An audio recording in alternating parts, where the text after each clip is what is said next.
Hey everybody, welcome to Author Talk. I'm Sarah Donovan, and we are talking with authors who contributed to the Just YA anthology.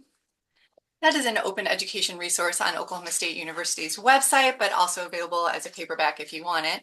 And so many authors generously contributed a piece to this collection to make it available for teachers and students for free.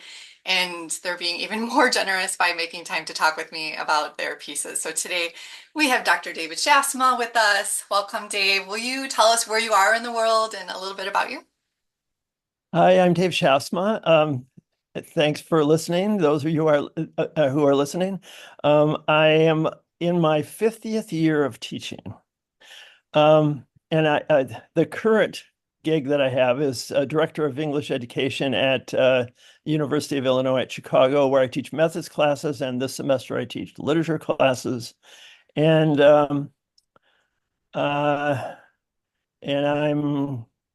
I'm speaking right now from Oak Park, Illinois, which is the nearest west suburb of Chicago. Dave, have you always been a writer? I have I've been a writer. I think always is probably correct. I loved to write when I was in first and second grade. As soon as I could write, I wrote.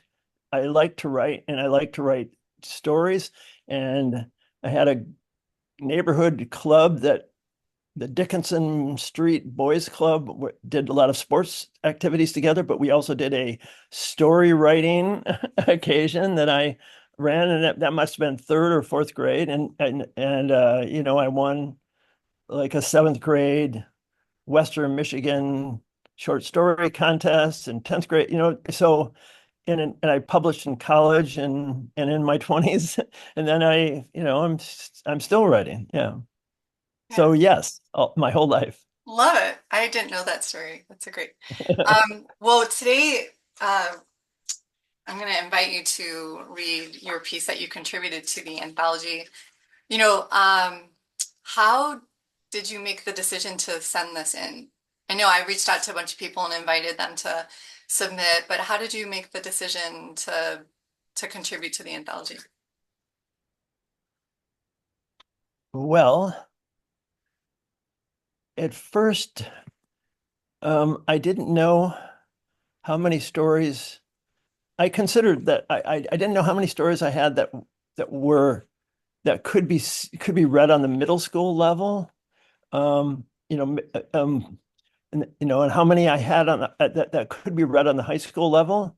But this is one that I had written a long time ago, and I had been working on as part of a anti-suicide project with a professor here at UIC in psychology who was doing a suicide prevention project. And this story uh, I'd been working on again. I really wrote it years ago, and it was based on something that actually I had read in the news about a kid killing himself, and it made me sad, and I wanted to understand why he did it, and I just imagined it. I imagined him, and and I I,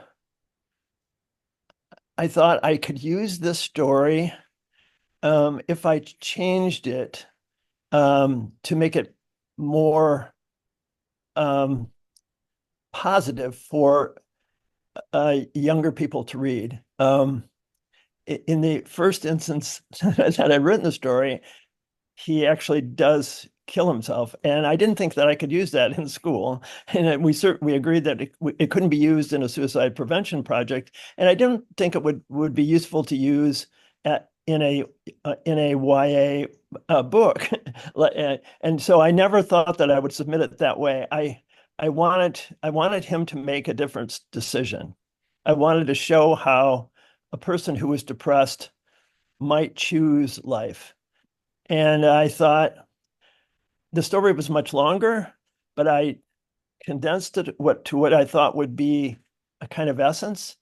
And and I thought it was condensed in a way um, to to get to the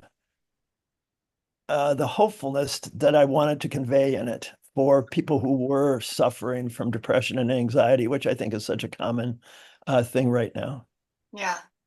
Well, I think it's helpful to say a little bit about it before we read to know that, for teachers and students who are going to listen to this video or listen to you read the story, that you've taken good care of the reader in the way that you've written this. So I don't think it needs a sort of content warning in the sense that there isn't anything that's going to be harmful at the end. And I've been reading a lot of YA Lit that has sort of these author statements at the beginning to kind of just take care of the reader a little bit more explicitly. And so I'm glad that you framed it out a little bit in that way before you read it, so we know the listener knows that it's going to be okay to read. Thank you. Yeah.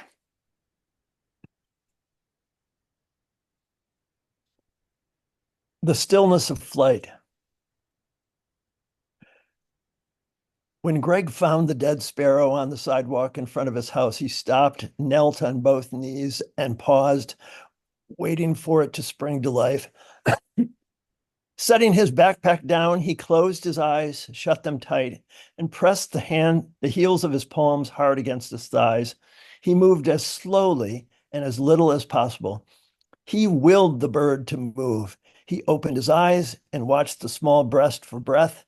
He poked it gently with his forefinger, nudging it with his knuckle. Nothing.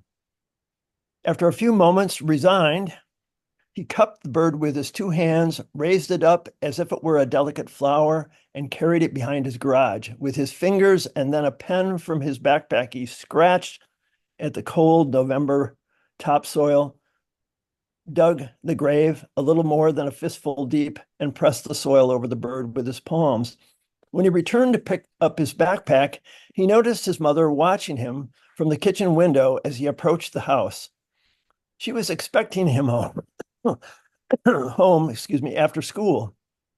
He didn't acknowledge her, looked away, and shuffled to the back door, rubbing the dirt from his hands. Greg slid, fully clothed, under the covers of his bed and lay as flat as possible on his stomach. He lay very still. He shut his eyes tight and tried very hard not to think of anything.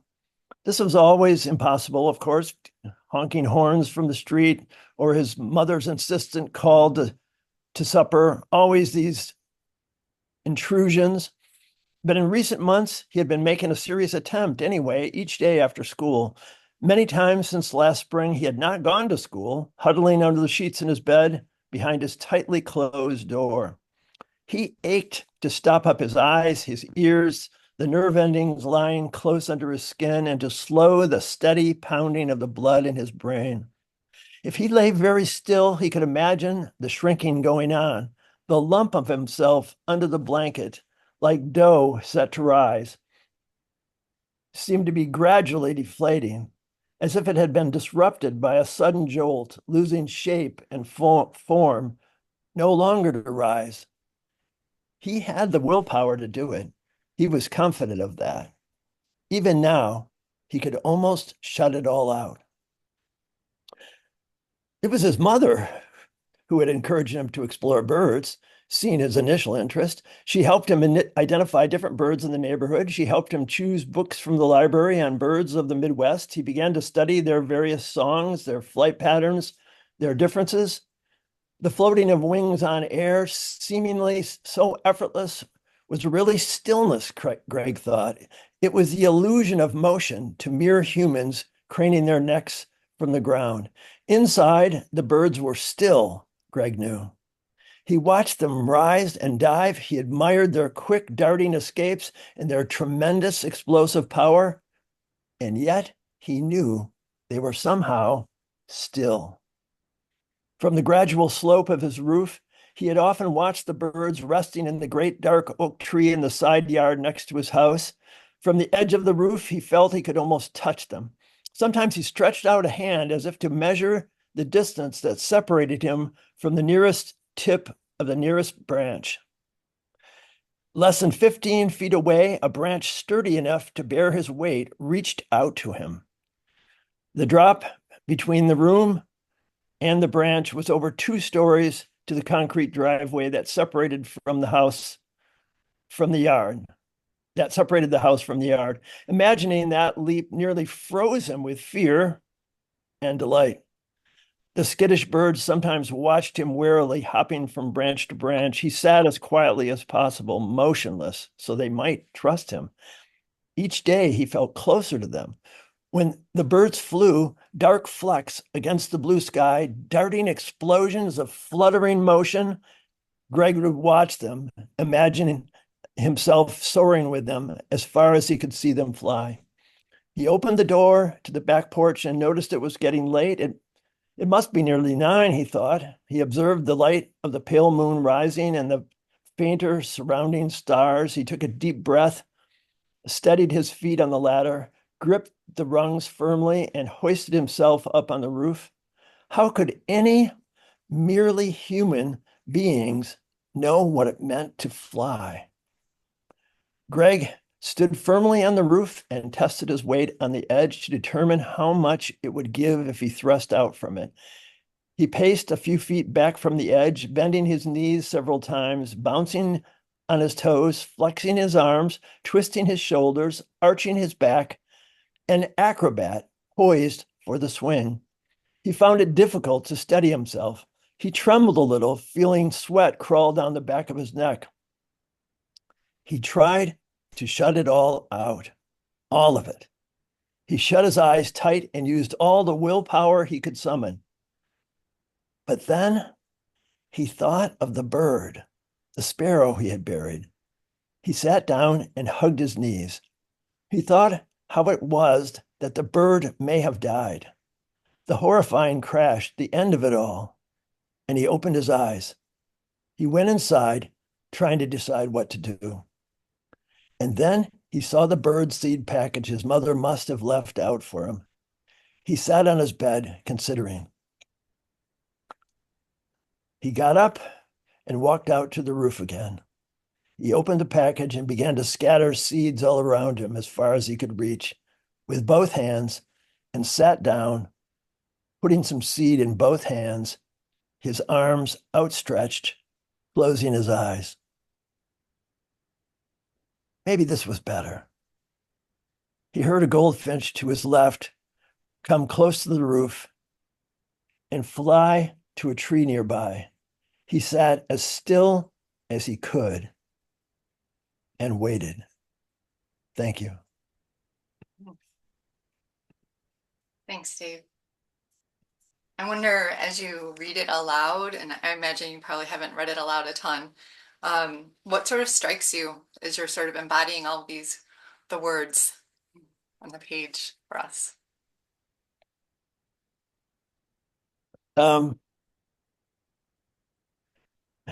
This is something I actually thought of that I hadn't thought before, that the writing is intentionally lyrical and meant to inspire a connection with nature. And that has the potential for some sort of transformative power in itself, for him and maybe for readers. That's the way it strikes me a little bit. That might sound strange to put it that way. I wanted to make it reasonable that he would want to stop whatever it is, what's going on. I've been in that position of grief. I've been in that position of stress. And I think I understand that, and I want to be respectful about that. And but I also have a responsibility for my students and for young people everywhere. I have children in this house. They're depressed sometimes, and experiencing the trauma of the world as much as any others. And I think I have a responsibility to help people make choices, healthy choices, hopeful choices wherever I can.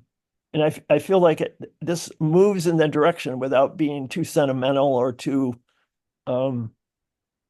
Pollyanna or something, it doesn't, it's not easy. It's not easy. It's a choice that you have to make. Yeah, I found it to be, well, I mean, it's lovely and it's tender and yes, of course, lyrical. And, as a just growing up in, well, it's November. It's also kind of hit me that we were like having this conversation in November and the story set in November and just picturing this young person moving through the home space and the roof space and cradling the bird and thinking about even the role of the mother in here with the seed and metaphoric. I think like when I think about the stories that teachers look for to share with their students that might be in this textbook that was the district paid $1 million for. And I think about this story that's, available for free for anyone to read and make multiple copies of and share with their students, just to have them sit with this beautiful story as a story, resonating with them personally, thinking about who is the one that offered them a packet of seeds that made their day a little bit better. Right. The times that they can just sit still and breathe and be in their bodies and how that makes Yeah. you feel a little bit better. What we do when we experience small losses and great losses, and how we sit with those feelings. And it's okay to do that too. We don't have to like push them away. All of those things. And yet there's also lots to talk about literary in a literary way. We can talk about symbol and metaphor, and we can talk about characterization, and we can talk about even your sentence structure and the ways that you use punctuation. I mean, there's so much in this piece that's beautiful on a lot of levels, and that also can be done in one class period. Like we read it in a few minutes, and having this conversation, sometimes it's okay just to do that as a teacher. Let's just read a story today and talk about it. What I think is important to me is that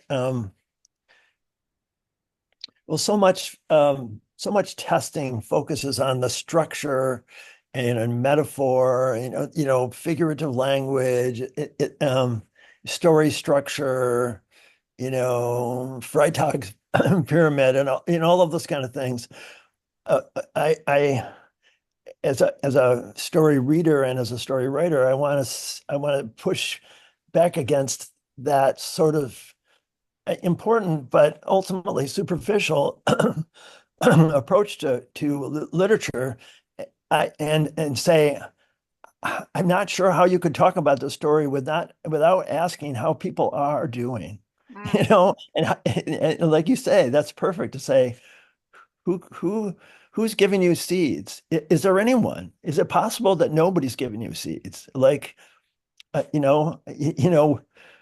what keeps you, what makes you happy? What gives you some comfort, and to hang on to those things. And those, it seems to me that's really important. I know we got more things changed in a way at this university, and I think in a lot of schools, for us to like begin to pay attention to kids more collectively, at least as humans. And the pandemic sort of was a turning point, I think, in a way, for more people to do that. And I'm just hopeful that we continue to work in that direction. That's one of the really important things about the teaching of English for me still. yeah. I think, well, I do hope that I hope to teachers will read this and kids will read this and share their seeds, or maybe talk about how they're finding their own seeds to heal themselves in an empowering way. I wonder if you could say as we close, like what are some things you're working on now? Are you doing some writing? I know you're teaching, but do you have any other little seeds that are percolating and maybe doing some writing? Well, one of the things I've been doing this year is when I was I said I'd publish stories, and then I published them in my 20s, and then I became an academic and stopped writing stories for a long time, or slowed way down. But I do have a number of published stories and some that were unpublished. And what I've been doing is collecting those stories into an anthology, and sometimes doing a little bit of editing to change, or typos, things like that, but mainly collecting those stories for my friends and family. to make them available on a website or something. That's one thing I'm doing, but in the process of doing that, I'm now thinking more like a story writer again, and so I have like simultaneously two or three new stories, that I'm working on. So that was something I hadn't anticipated. That isn't something that I thought I was going to do, but of course I should have known that that would happen. Once you start looking at stories and you start working on them, that that that the writing would come back. So I'm looking forward to more fiction writing. Yeah, we're looking forward to reading them. I wonder as we close, is there anything that you'd like to say to the teachers and students who are listening or watching as we close? Any final words? Well, I hope you read and use some of the stories in this volume. I think it's a great collection, and it's accessible, and I think kids will like it. I've read it, and I think it's something that will reach out to kids. And I mean, there's a lot of things that we already are using in schools, but I think this would be a really good addition to the collection of things that people can use, and it's available. It's free. So I'm sure that all of us who are writing and have written and have participated in it would be willing to be available for conversations. I certainly would be willing to zoom in on a conversation with anyone, even for 10 minutes about, if they wanted to talk to me about the story. I'd Yeah, love to I'd love to do that. wonderful. Thank you so much. Thank you.